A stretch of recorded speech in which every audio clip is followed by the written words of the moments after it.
बेटियों को कन्या कहा जाता है। उसे लक्ष्मी, सरस्वती, माँ दुर्गा के रूप में देखा जाता है और नवरात्र के दिनों में तो साक्षात उसे घर घर में पूजा जाता है। फिर क्या हो गया कि आज वह अपने अस्तित्व की लड़ाई लड़ रही है, वह अपने जीवन की भीख मांग रही है। अरे बेटी तो घर की शान है, उसी से घर में रोशनी है, बेटी तो घरों को जोड़ती है। तो आइए बेटियों के सम्मान में हम एक नाटक प्रस्तुत करने जा रहे हैं। इसका शीर्षक है बेटी बचाओ बेटी पढ़ाओ। मीरा, ओ मीरा, तुमने मुन्ना को कहीं देखा क्या? पता नहीं सुबह सुबह कहाँ चला गया। अभी उसने कुछ खाया भी नहीं, दूध भी नहीं पिया और स्कूल जाने की तैयारी भी तो करनी है। नहीं माँ, मैंने तो मुन्ना को नहीं देखा, मैं तो सुबह से बर्तन ही धो रही हूँ। माँ, मुझे भी स्कूल जाना है, मुझे पढ़ना लिखना बहुत अच्छा लगता है, मेरा भी दाखिला स्कूल में करा दो ना माँ।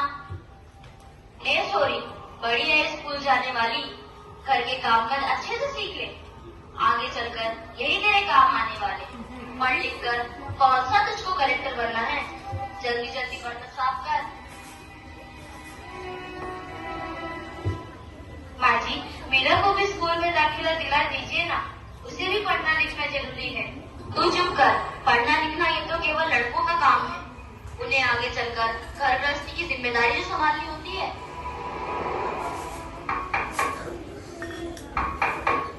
अरे क्या हो रहा है? कौन किसकी जवाबदारी संभाल रहा है और हमारी मीरा बेटी क्यों रो रही है? देखिए ना डॉक्टर दीदी, दादी मुझे स्कूल ही जाने नहीं देती, कहती है तुझे पढ़ लिख कर क्या करना है, आगे चल के चूल्हा चौका ही तो संभालना है। अरे यह तो बहुत गलत बात है माँ जी। क्या आपको नहीं लगता कि हम बेटियां भी पढ़ लिख कर आगे बढ़े? आज समाज बहुत आगे बढ़ गया है माँ जी। आप किस दुनिया की बात कर रही हैं? हम 21वीं सदी में जी रहे हैं।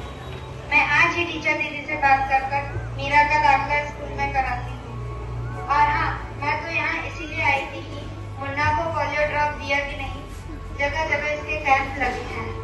अच्छा हुआ बहन जी आप आ गए, अब मुन्ना को पोलियो ड्रॉप भी दे देंगे और मैं इसे स्कूल भी पहुँचा दूंगी।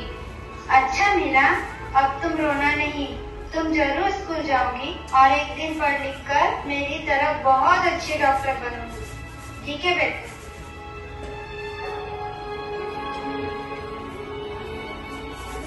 बहू, जरा एक गिलास पानी तो लाना। अभी नहीं बाबूजी। ये लीजिए बाबूजी। अरे ये देखो, अखबार में प्यारी बेटी के बारे में कितनी सुंदर कविता आई है। आओ मैं तुम्हें यह कविता पढ़कर सुनाता हूँ। कहती बेटी बाहर पसार, मुझे चाहिए प्यार दुलार, बेटी की अनदेखी क्यों करता है निष्ठुर संसार। सोचो जरा हमारे बिन बसा सकोगे घर परिवार, गर्भ से लेकर यौवन तक मुझ पर लटक रही तलवार।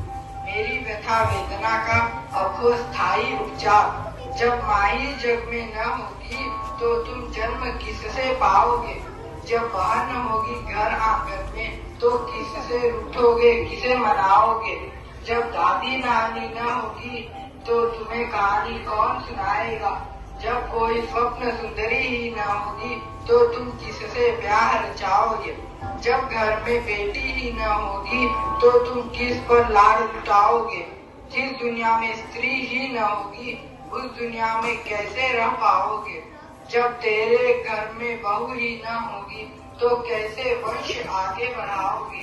नारी के बिन जग सुना है, तुम ये बात कब समझ पाओगे। हाँ तो भाग्यवान, कैसी लगी यह कविता, है ना मजेदार? काहे की मजेदार कविता, मुझे नहीं आई पसंद। अरे कोई घर में है क्या? आइए आइए टीचर दीदी, हम आप ही का इंतजार कर रहे थे। हाँ जरा मैं कुछ दिनों के लिए बाहर चले गए, इसलिए यहाँ नहीं आ पाई।